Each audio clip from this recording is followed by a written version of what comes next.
Hi friends.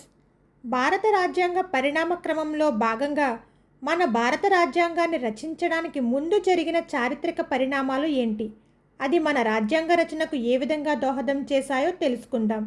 Welcome to my channel AKSGK point.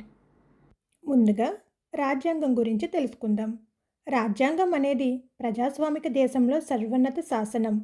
దేశంలో పరిపాలనా వ్యవస్థలు, వాటి అధికారాలు, విధులకు సంబంధించిన సూత్రాలు రాజ్యాంగంలో పొందుపరచబడ్డాయి. భారత రాజ్యాంగం సుదీర్ఘమైన డైనమిక్ చారిత్రక పరిణామ క్రమం యొక్క ఫలితం. ఇది నవంబర్ 26, 1949న ఆమోదించబడి జనవరి 26, 1950 నుండి అమలులోకి వచ్చింది. భారత రాజ్యాంగ అభివృద్ధి క్రమాన్ని తెలుసుకుందాం. కంపెనీ పాలన. ఈస్ట్ ఇండియన్ కంపెనీ క్రీస్తు శకం 1600 సంవత్సరంలో బ్రిటిషర్స్ కొంతమంది ఒక గ్రూప్గా ఫామ్ అయ్యి ఇండియాతో ట్రేడ్ చేయడానికి పెట్టుకున్న కంపెనీయే ఈస్ట్ ఇండియన్ కంపెనీ. ఎలిజబెత్ మహారాణి క్రీస్తు శకం 1600 డిసెంబర్ 31 తేదీన కంపెనీకి వ్యాపారం చేసుకునేందుకు అనుమతిస్తూ చార్టర్ను మంజూరు చేశారు. అసలు చార్టర్ అనగా ఏంటి?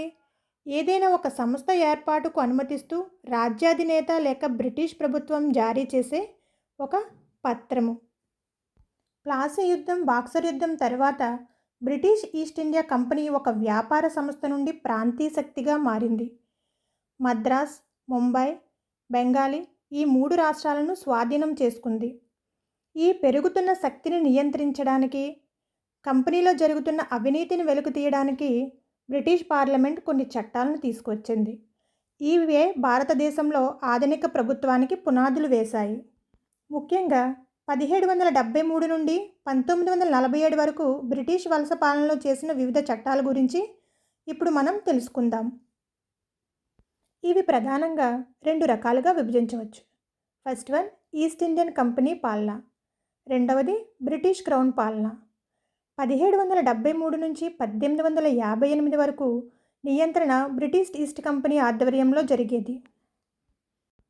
ఈ పాలనను ఈస్ట్ ఇండియన్ కంపెనీ పాలన అని, అప్పుడు అమలులో ఉన్న చట్టాలను చార్టర్ చట్టాలు అని అనేవారు. అలాగే 1858 నుంచి 1947 వరకు బ్రిటిష్ క్రౌన్ పాలన. 1857 సిపాయిల తిరుగుబాటు తర్వాత బ్రిటిష్ ప్రభుత్వం భారతదేశ పరిపాలన బాధ్యతలు నేరుగా చేపట్టింది. అంటే కంపెనీ పాలన అంతమై బ్రిటిష్ రాజు లేదా రాణి పాలనలోకి ప్రత్యక్షంగా వెళ్ళింది.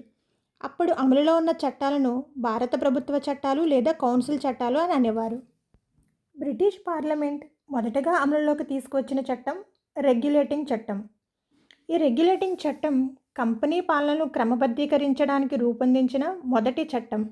అలాగే భారతదేశానికి సంబంధించి మొట్టమొదటి లిఖిత చట్టం కూడా. వ్యాపార కార్యక్రమాలు నిర్వహిస్తున్న కంపెనీకి ఈ చట్టం ద్వారా మొదటిసారిగా రాజకీయ పరిపాలన అధికారాలు సంక్రమించాయి. కేంద్రీకృత పాలన ప్రారంభమైంది. ఈ చట్టంలోని ముఖ్య అంశాల గురించి తెలుసుకుందాం. ఇందులో బెంగాల్ గవర్నర్ హోదా గవర్నర్ జనరల్ ఆఫ్ బెంగాల్గా మార్చబడింది.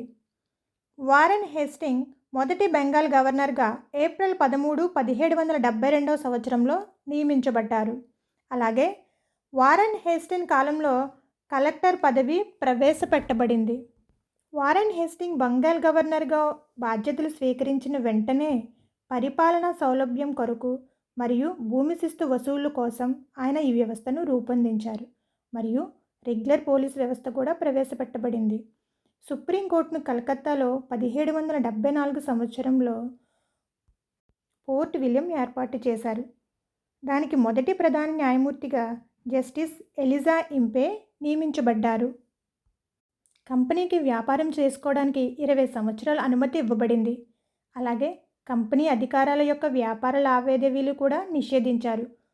మిగిలిన చట్టాల గురించి తెలుసుకోవడానికి ఇప్పుడే మా ఛానల్ని సబ్స్క్రైబ్ చేయండి. Thank you for watching. ఈ వీడియో మీకు నచ్చినట్లయితే లైక్ చేయండి, షేర్ చేయండి.